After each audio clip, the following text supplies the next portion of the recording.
En estudios anteriores hemos visto de que la biblioteca a la que llamamos Biblia está ordenada en forma sistemática, no cronológica, es decir, que los libros están agrupados por temas. Y hace algunas semanas ampliamos esto porque dije que cuando alguien tiene un arma que sabe cómo funciona, cómo desarmarla, es mucho mejor que el simple hecho de saber para qué funciona. Y que era muy sabio que usted y yo supiéramos algunas cosas básicas de la Biblia, y entre esas cosas básicas es cómo están divididos los libros. Les sugerí como recurso mnemotécnico los dedos de la mano. ¿Recuerdan que al menos en el Antiguo Testamento, y para los que no estuvieron, mejor lo escribo de nuevo? Haga cuenta y caso que esta es una mano. 5, puse 5, 1, 2, 3, 4, 5. Ok, y que cada uno de esos dedos significaba una de las divisiones del Antiguo Testamento, y que esas divisiones estaban compuestas por 2 letras. Ayúdenme, los que sí recuerdan. Muchos recuerdan. Estaba el Pentateuco, sigan, los libros históricos, los libros poéticos, los profetas mayores y los profetas menores. Dije que era bien fácil recordarlo porque solo son 2 letras, la P y la H. En este caso, la primera división, los 5 primeros libros, que es Pentateuco, los libros históricos, los poéticos, profetas mayores y menores. Y este es el símbolo de aritmética. Ahora, les expliqué en esa oportunidad que era bueno pensar en esto porque cuando empezamos a estudiar un libro es muy básico saber el estilo literario de dicho libro. Y hoy vamos precisamente a comenzar a estudiar un nuevo libro que está enmarcado en lo que los estudiosos llaman profetas menores. Ahora, explico rápidamente. Se les llama Pentateuco porque contienen la ley de Moisés. Penta es ley, teuco es 5. Históricos porque estos hablan sobre la historia del pueblo de Israel. Luego, los poéticos porque su forma de escritura obedece a versos, a poesía. Y los profetas mayores y menores es porque su contenido es profético. Y cuando hablamos de profético, estamos refiriéndonos a todo lo que no ha sucedido. Recalco, a todo lo que no ha sucedido. Ahora, también hay que entender que cuando hablamos de profetas mayores y menores, esa profecía, alguna de esa profecía para nosotros ya es historia, pero no cuando se escribió. Cito un ejemplo. Joel 2:28, no lo busquen, está dentro de los profetas menores y habla sobre la profecía del día en que el Espíritu Santo sería derramado. Cuando fue escrito no había sucedido, entonces por eso es contenido profético. Para nosotros ya es historia, pero igual debe enmarcarse dentro de los profetas. También dentro de esos profetas hay mucho del contenido que aún no ha sucedido, está por venir, pero de igual forma enmarcado en el concepto profético. Dicho de otra manera, hoy vamos a empezar a estudiar el libro de un profeta. Su contenido es puramente profético. También hay que recalcar sobre esto de mayores y menores, porque algunos pueden creer que cuando se refiere a profetas mayores es porque tienen mayor calidad sus profecías, y entre ellos están Isaías, Jeremías, Lamentaciones, Ezequiel y Daniel, pero no es así. Se les llaman mayores porque el volumen del libro es mayor a estos. Por ejemplo, Isaías y Jeremías tienen un poco más de 40 capítulos. Oseas, creo que 7, Abdías, creo que 2. Entonces, la calidad de sus profecías no es lo que los convierte en mayores o en menores, sino únicamente en el volumen, en la cantidad de escrito. Bien, dije antes y repito, hoy vamos a empezar a estudiar el libro de uno de esos profetas menores. Válido es decir que eran tiempos de oscurantismo. El pueblo de Israel tenía oídos sordos a lo que Dios hablaba a través de estos hombres.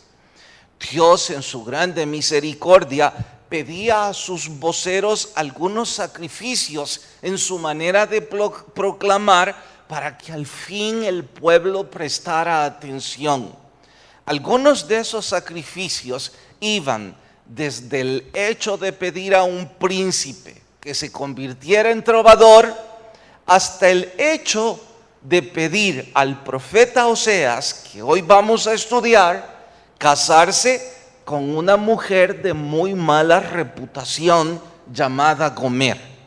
Quizá algunos de ustedes piensen que esto, lejos de ser un sacrificio, era una actitud loable, y tendrían razón si eso fuera toda la historia.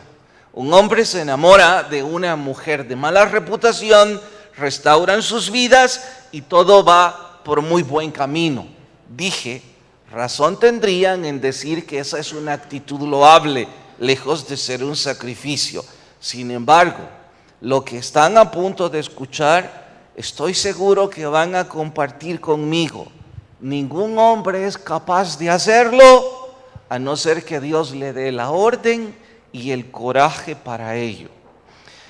Es que esta mujer, además de tener muy mala reputación, tuvo 3 hijos en medio del matrimonio, concebidos con otros hombres, que ni siquiera sabemos sus nombres.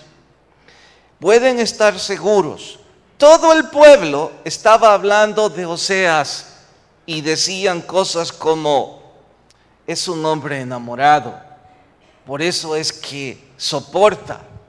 Otros habrán dicho: es un pobre tonto, ¿cómo puede no darse cuenta de lo que esa mujer hace? El asunto fue peor cuando Gomer decidió abandonar a su marido y también a sus 3 hijos, y todo para prostituirse.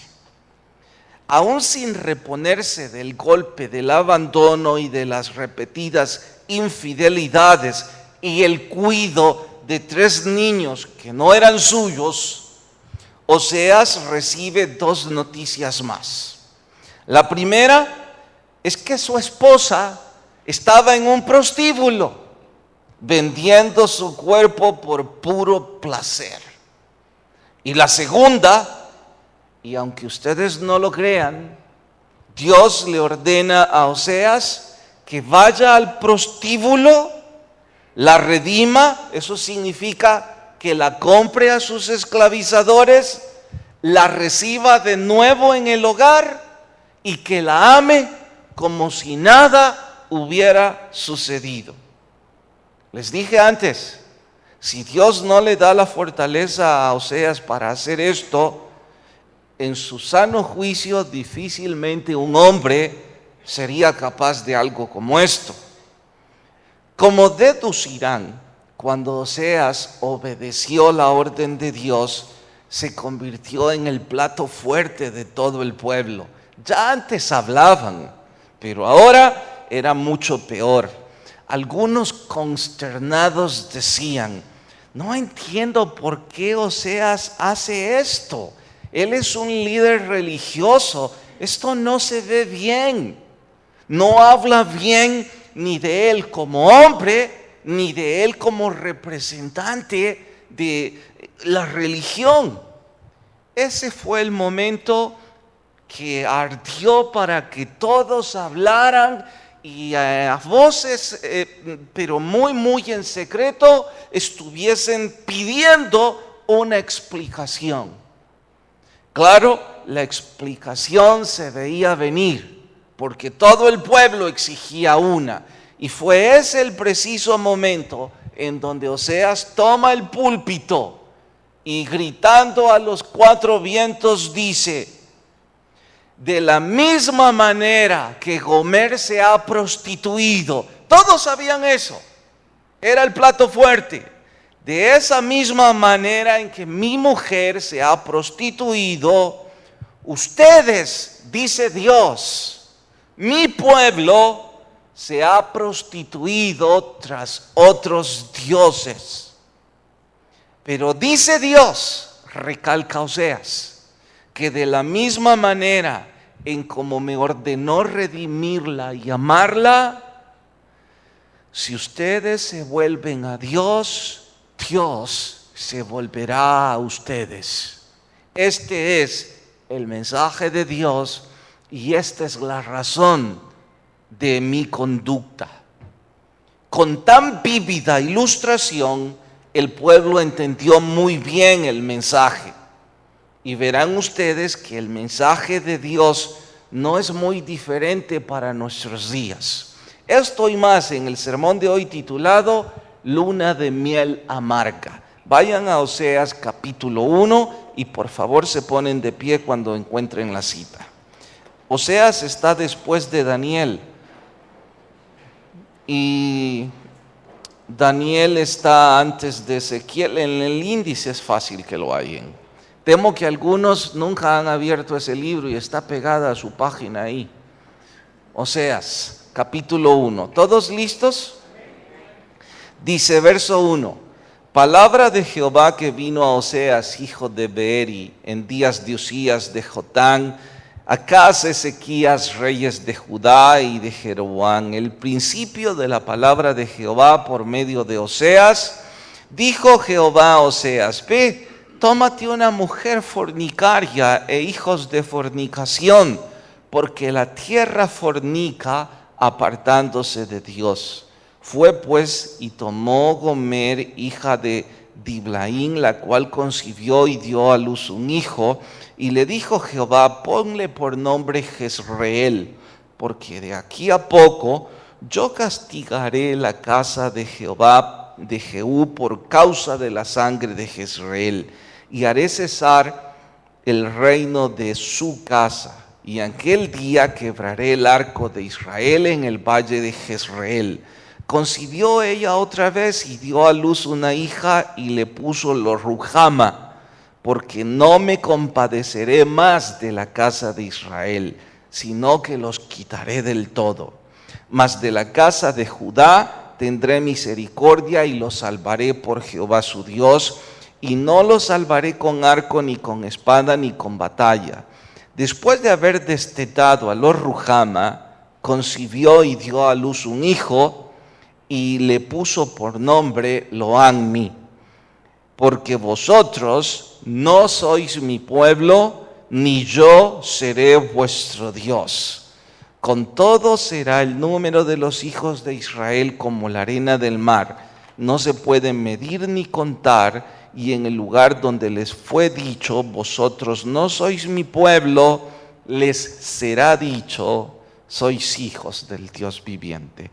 Y se congregarán los hijos de Judá y de Israel, y nombrarán un solo jefe, y subirán de la tierra, porque el día de Jezreel será grande. Hasta ahí leemos y oramos. Señor, ruego tu Espíritu Santo hable bendición a nosotros, pongas tu palabra en nuestro corazón, en tu nombre los rogamos. Amén. Pueden tomar su asiento.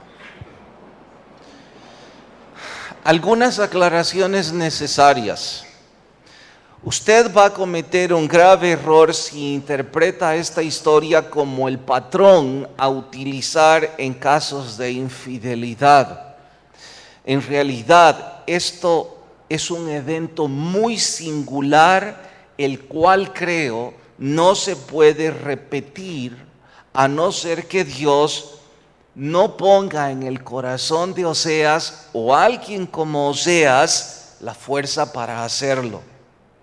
De igual manera, no creo que exista otro Abraham que esté a punto de sacrificar su único hijo, a no ser que Dios le ponga el coraje para ello. Y al afirmar esto, confirmo, si Dios nos pide hacer algo que se sale del alcance de nuestras manos, sin duda nos va a dar el coraje para hacerlo. De lo contrario, no nos está pidiendo hacerlo.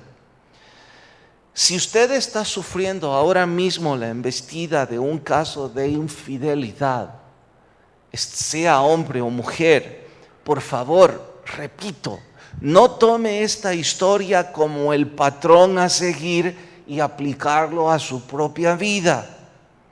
Si usted está viviendo un momento en donde les faltan las fuerzas para seguir tolerando, pues entonces recuerde esto. Dios no va a pedirnos algo de lo que no nos ha dado la fortaleza para hacerlo. De igual manera significa que si Dios le pide luchar y soportar un poco más, pues entonces usted va a tener las fuerzas para seguir luchando. Ningún consejero puede medir la fortaleza en su corazón y sugerirle: tome esta vía o tome esta otra vía.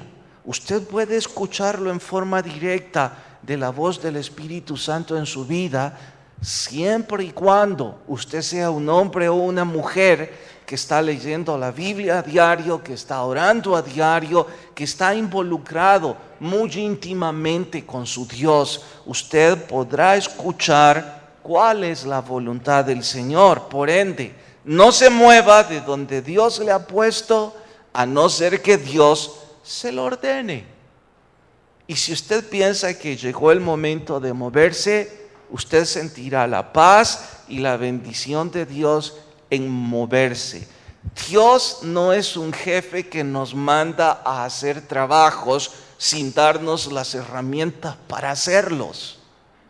Dios es un Dios bueno y nos dará el coraje y las herramientas para hacer lo que Él espera que hagamos. Ahora, sé que usted se preguntará, ¿por qué Dios utilizó esta ilustración tan trágica para el profeta, aunque tan vívida para el pueblo? Bueno, es simple.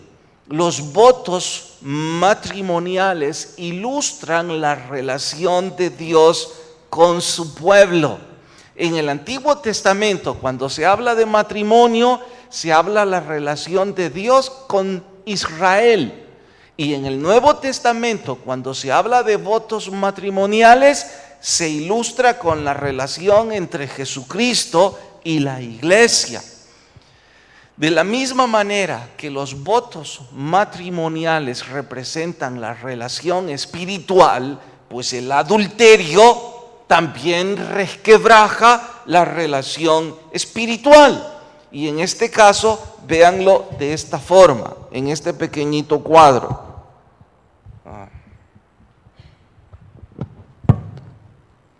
Véanlo así: a mi izquierda el adulterio físico, este es el adulterio espiritual y este es el peligro de las infidelidades. Dije antes y ahora repito, Dios ocupa en la Biblia el matrimonio para ilustrar la relación de Él con su pueblo.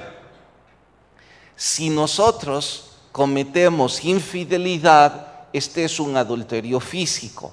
Si nosotros cometemos infidelidad contra Dios, es un adulterio espiritual y tiene sus propios peligros. Entonces, hablemos del adulterio físico, que todos debemos conocer las consecuencias. ¿Qué rompe el adulterio físico entre marido y mujer? ¿Qué rompe? Rompe la intimidad, la confianza, rompe la relación y resquebraja lo que significa el matrimonio, pero especialmente rompe la intimidad. Luego, ¿qué transfiere el adulterio físico? A ver, no, ¿qué transfiere? Transfiere sentimientos, porque la persona que comete adulterio físico, sus sentimientos ya no son hacia su esposa o esposo, sino que son hacia otra persona. Y si alguien está ahora pensando, bueno, estoy bien porque lo mío solo fue sexo, no había sentimientos, usted no sabe de lo que habla.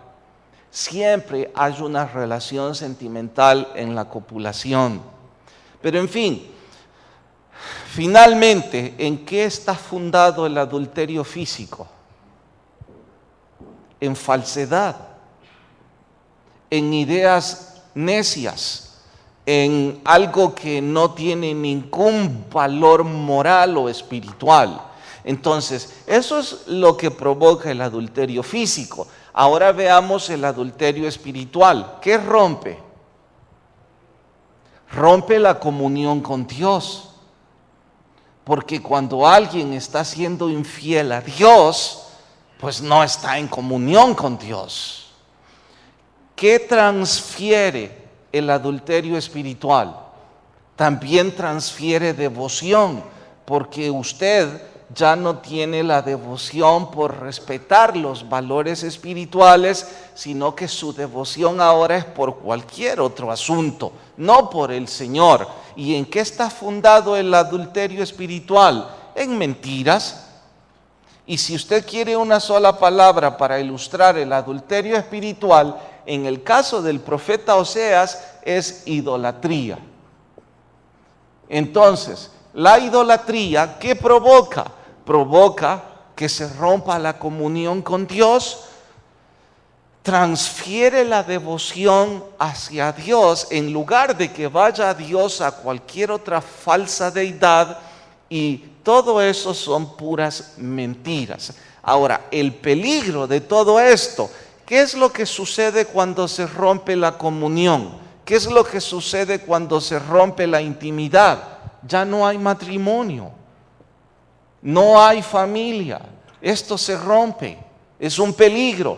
¿Qué es lo que sucede cuando se transfiere la devoción? Cuando ya no existe la visión hacia Dios, hay ceguera. ¿Y qué es lo que pasa? ¿Cuál es el peligro de estar fundada en la mentira? Hay condenación. Ahora usted verá de forma más práctica por qué la Biblia compara el matrimonio con la relación entre Dios y su pueblo. Cuando los votos matrimoniales se rompen, sucede todo eso. Se acaba la relación. Además de acabarse la relación, hay una ceguera. Y la ceguera lleva a la condenación. Entre un hombre y una mujer sucede igual como sucede entre Dios y su pueblo. Lo que Dios estaba gritándole a esta gente era: ustedes están como esa mujer. Ella va tras otros hombres por puro placer. No es que cuando se haga por necesidad se justifique. Esta vez su pecado se agrava porque lo hace por puro placer. Luego, el distanciamiento es enorme, la ceguera es total y tendrán condenación eterna. Eso es lo que Dios quería que su pueblo oyera. Y si me pregunta, ¿y por qué ocupó esta manera para hablar? Porque eran tiempos de oscurantismo. La gente tenía sus oídos sordos a los profetas. No visitaban los lugares en donde se estudiaba la Biblia. No querían escuchar nada sobre Dios. Y yo diría que eso es muy parecido a hoy día. Gracias a Dios que ustedes y yo sí visitamos una iglesia y tenemos deseos de escuchar y estudiar la Biblia para conocer la voluntad de Dios. Y también diría, Qué bueno que usted y yo tenemos oídos dispuestos para saber la opinión de Dios al respecto de nosotros. Yo no tengo esta mañana que ampliar las consecuencias del adulterio físico, aun cuando haya algunos de ustedes que jamás hayan sufrido algo semejante, lo saben de sobra. Nuestra sociedad está bañada en eso y usted sabe las consecuencias, cómo los valores se rompen, cómo la sociedad misma se resquebraja precisamente por el adulterio. Si conocemos eso muy bien, entonces ahora solo lo tengo que comparar espiritualmente y decir que de la misma manera que la sociedad se resquebraja por infidelidad, la vida de la iglesia se puede resquebrajar por infidelidad espiritual. Ahora, usted me preguntará, ¿de qué infidelidad habla? Antes de recalcar eso, quiero mencionar a los 3 hijos. Nadie sabe los padres de estos. Simplemente se agrava el pecado de Gomer, recalcando. El fruto de su infidelidad espiritual se agrava. No hay ningún tipo de sentimiento o de moralidad en lo que esta mujer o la iglesia hace cuando es infiel a Dios. Ni siquiera se conoce el padre de ese fruto. Así es que en consecuencia Dios dice a Oseas: voy a decidir yo los nombres de ellos. Si usted pregunta, ¿por qué iba a decidir Dios? Es que la costumbre en ese entonces es que el padre decidía el nombre de los hijos. Bueno, es una costumbre que también nos han heredado, ¿no? Hoy día, en la mayor parte, los hombres eligen el nombre de sus hijos, aunque hay unas mujeres que mandan y lo eligen ellas. Pero en fin, no es importante. Con solo que no le ponga Ricky Martin o algo parecido.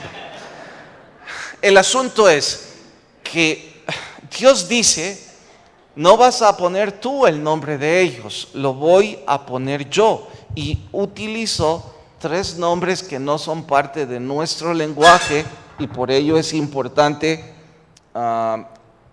que se los escriba para que queden grabados. Ahora, sé que ustedes han traído libretas y esto lo pueden reescribir, y los que no, les sugiero lo marquen en sus Biblias. La segunda, el primero se llamó Jezreel. La segunda se llamó Lo-Ruhama. Y el tercero se llamó Lo-Ammi. Y cada uno tenía su significado.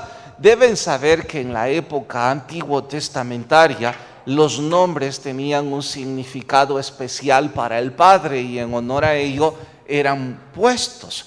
Oseas es una deformación aramea de salvación.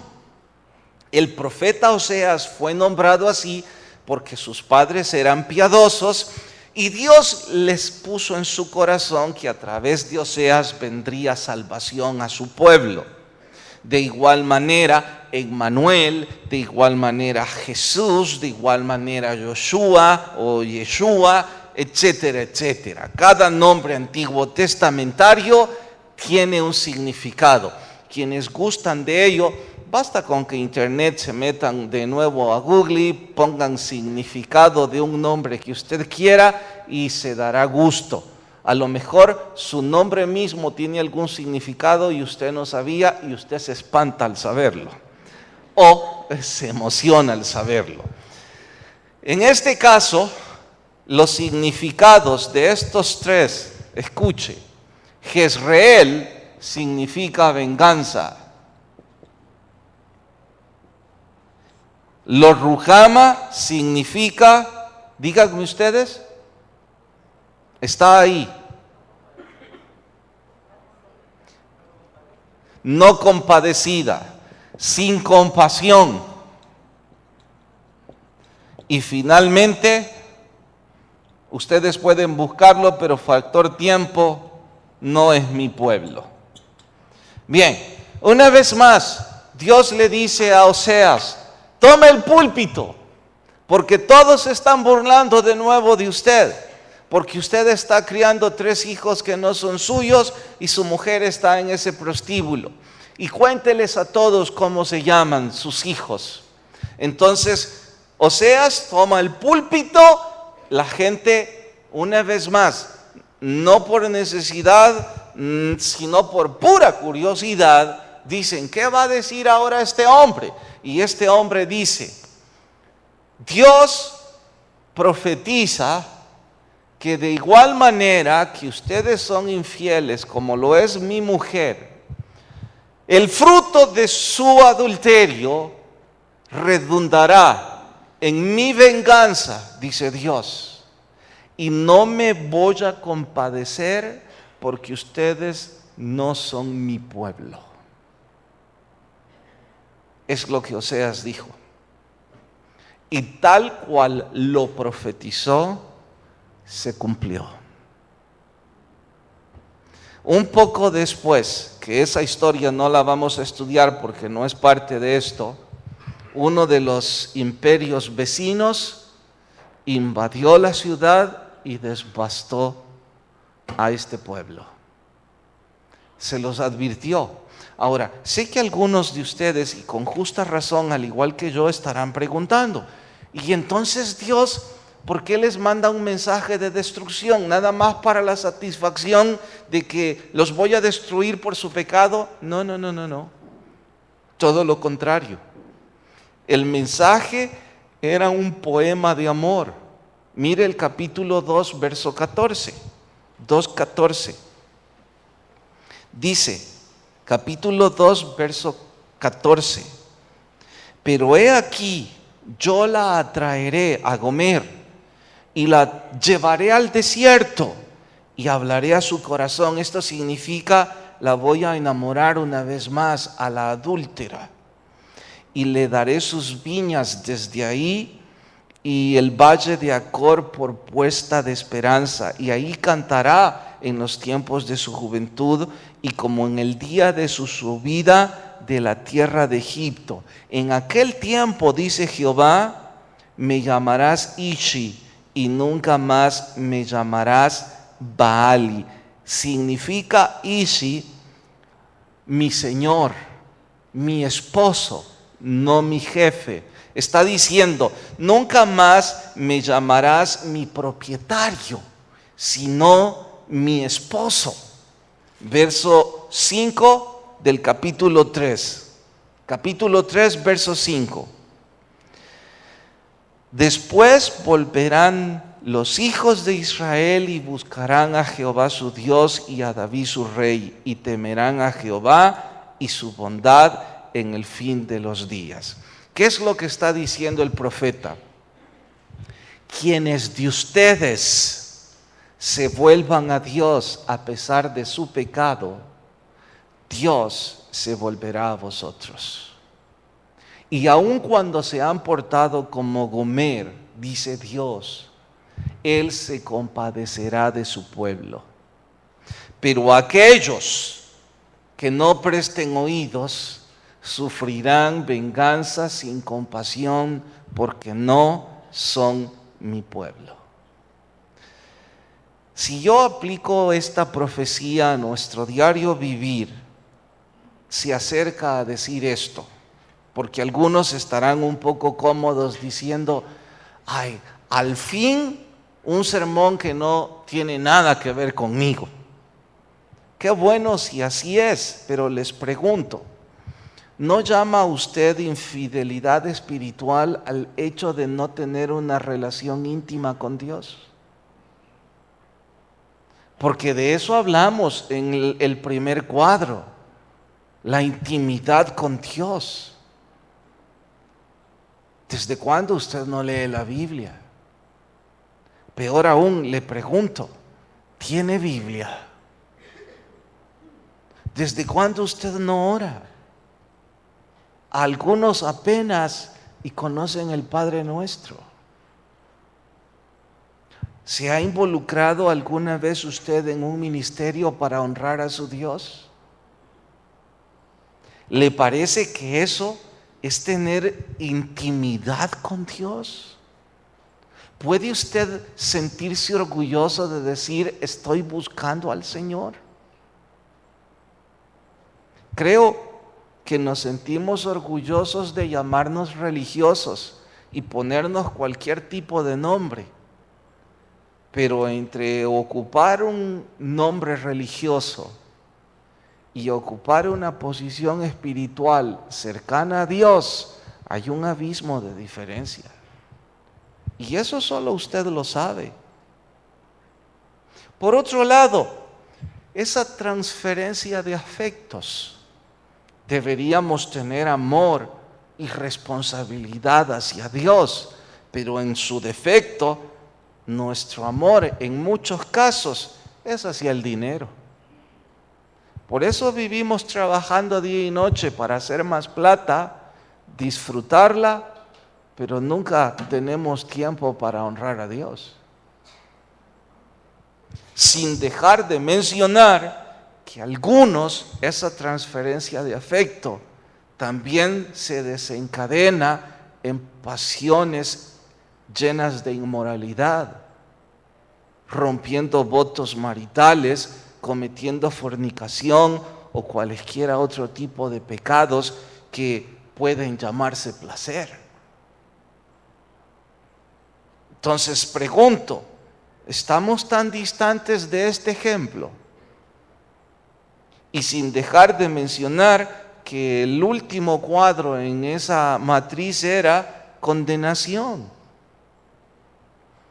Entonces la pregunta sería, para aplicar esto a mi propia vida, es que si yo me he estado comportando como Gomer, y sé que a algunos les va a parecer como bastante tosco, porque jamás querrían identificarse, supongo, con una mujer que prostituye su cuerpo por placer. Pero ese es el asunto cierto, hablando espiritualmente. Olvidamos a nuestro Dios y los principios espirituales por puro placer. Y poco o nada nos importa lo que Dios tiene que decirnos. Hoy día no es necesario que haya profetas adoptando sacrificios como el de Oseas para que la gente escuche. Porque ahora hay tantos medios de comunicación masiva que la gente terminará oyendo aun cuando no escuche. Yo creo que hay diferencia entre oír y escuchar. Escuchar es aquella persona que con suma atención oye, deseoso de obedecer lo que está oyendo.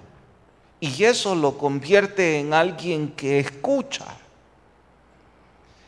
Si este púlpito es uno de esos medios que Dios usa para que usted y yo escuchemos su voz, qué bueno, porque el mensaje no es venganza, no es sin compasión y no es no sois mi pueblo.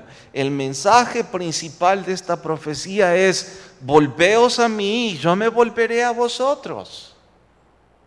Aun cuando no lo crean, así como Gomer redimió o compró a su mujer, le dio un lugar en su hogar una vez más y la amó, dice Dios que Él nos recogerá como el Padre le dio valor al hijo pródigo. Pero el hijo pródigo tuvo que regresar. Y la pregunta es si usted y yo vamos a regresar a escuchar al Señor. Temo que la mayor parte de nosotros obra como ese comerciante que llega frustrado a su casa y desmoronado, con sentimiento de derrotismo, dice, casi con lágrimas en sus ojos, buscando a su esposa: no nos queda nada. El banco me ha embargado, lo hemos perdido todo. Cuando él dijo todo, una bebé angelical de 4 años sale del cuarto y abraza en las rodillas a su papá y le dice: y que no te quedo yo, papito. Y luego su esposa lo abraza y con lágrimas le dice, no estás solo, nos tienes a nosotras. Y mientras el perrito ve las demostraciones de cariño, mueve su pequeña cola y va hasta los pies y se echa a los pies de su dueño. Este hombre dice avergonzado, ¿cómo no me di cuenta que yo tengo mucho? He sido tan necio poniendo mis ojos solo en el dinero y en el placer, que no me di cuenta que mi tesoro está en mi familia. La familia es un don de Dios, un regalo de Dios. Significa que nosotros, al igual que Gomer, transferimos afecto por todo lo que es en contra de la familia, tratando de encontrar placer cuando Dios nos da un tesoro. Usted y yo necesitamos volvernos a Dios y reforzar nuestra intimidad con Dios. Pero eso es decisión que usted debe tomar. Inclinan el rostro y oramos. Señor, gracias por tu palabra y lo que nos has gritado esta mañana. Suplico tu Espíritu Santo nos haya hablado tan fuerte que todos podamos seguir tu voz. Y que si hay alguien sin Jesús, pueda reconocer tu llamada. Mientras todos oran, sus rostros inclinados y sus ojos cerrados, no importa si 1 o 10 veces vino a la iglesia, si antes no recibió a Jesús, usted ha estado distante de Dios. Y esto no es una acusación, porque también es mi error. Usted y yo necesitamos buscar al Señor. El primer paso es recibir a Jesús, abrir nuestro corazón a Él. Y nadie le va a pasar al frente, nadie le va a aplaudir. Entre Dios y usted, si alguien esta mañana dice, me gustaría recibir a Jesús, donde está, le invito a que levante su mano en señal de hacer la oración y me deje orar con usted. ¿Habrá alguien que esta mañana levanta su mano en señal de recibir a Jesús y me deja orar con usted? Alguien sin Cristo que levanta su mano y me deja orar con usted. Alguien que toma el coraje de venir a Jesús. Señor, si todos somos salvos, ruego nos des la fortaleza para volver nuestros corazones a ti. Despídenos en tu paz, en tu nombre oramos. Amén y amén. Dios nos bendiga. Nos vemos en media semana y que la paz de Dios nos acompañe a todos.